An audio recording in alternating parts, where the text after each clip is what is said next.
This guy documented a deadly revolution in Nepal, but is not even a journalist. Fucking hell! So why did 32 million people trust him?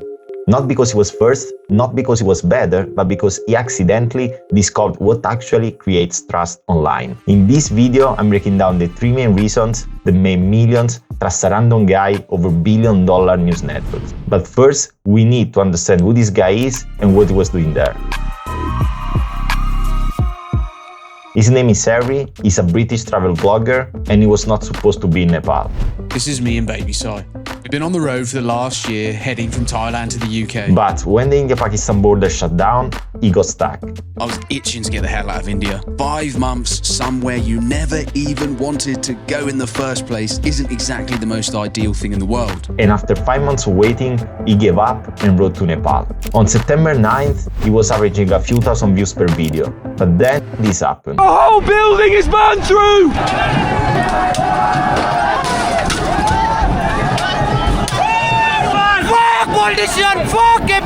What followed exposed something nobody in traditional media wants to admit.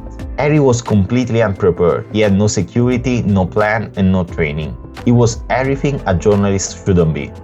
God. Oh, that rocks. So I think it's worth looking at why he became the most trusted source on a revolution. So here's the thing, traditional news consumption is dying. I don't remember the last time I typed in a news website. And this is where people are looking for information today. Gen Z has accelerated this shift exponentially. The young generation doesn't want information from the institutions. They want it from people, from social media, group chats, and word of mouth. And this pattern isn't random. There's something deeper happening here. By the way, if you like going deeper and understanding why creators behave the way they do, subscribe to this channel where I break down this stuff every week. Think about how you consume information today. We used to trust broadcast journalists because the institution validated the person. Now it's completely reversed. And why? Because somewhere along the way we stop believing in institutions and we start believing in something else. This. None of it is left, look at it! The whole building is burned through! Yeah! People holding Nepali flags on top of the fire engines! Yeah! So this is the first trigger. We trust people over institutions. That's why Marquis Brownlee reviews carry more weight than Consumer Report, or why Patrick Boyle teaching finance beats CNBC. But let's zoom out for a second. Institutional trust is just the first piece. Here's what really separated Harry from every other professional journalist. Watch this. Parliament House in Kathmandu, the centre of political power. Perfect hair, steady voice, natural expression, everything projects control, authority, and institutional power. It's professional detachment. Now watch Harry. Sorry, what? 20 people got shot.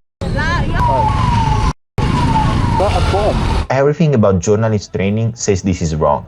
Never show fear, never admit ignorance, never break composure. But something strange happens in our brain when we see someone genuinely vulnerable during a crisis. We trust them more. It's based on affinity, resonance, empathy, and personal connection. Think about it. When someone admits they are lost, scared, or confused, what do we assume? They can't be lying. They are genuine, honest, and reliable. It's strange, but their incompetence becomes their credential. Harry's shaky footage, genuine fear, admission he had no idea what to do, triggered something. We can call them authenticity markers. The more vulnerable you appear, the more authentic you seem. I've never witnessed anything like it there. Chucking the tear gas on the side, my eyes are watering. That's why Danny Gonzalez being confused by everything makes him the perfect guy to internet catch. But is this really good content?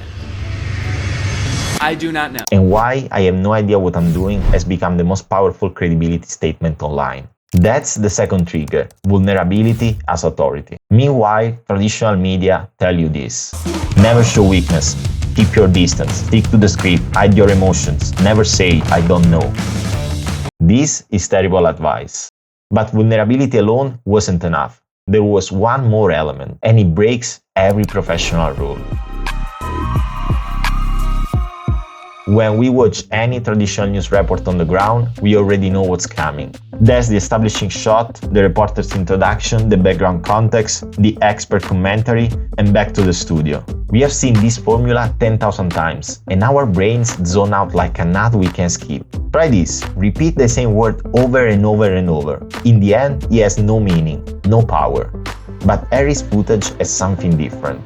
No introduction, no context, no structure, just pure, unfiltered chaos. You don't know what's coming. Why? Because he doesn't know what's coming. It feels like everything is happening in real time while we watch. Every second has actual stakes, real consequences, and no safety net.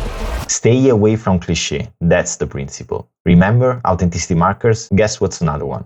Messiness. The more polished it looks, the more fake it feels. Think about it. Ring lights trying too hard. Multiple camera angles overproduced, perfect framing, stage setup.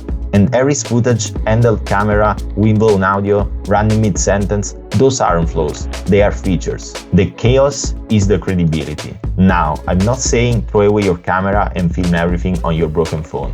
Quality matters, but let me explain.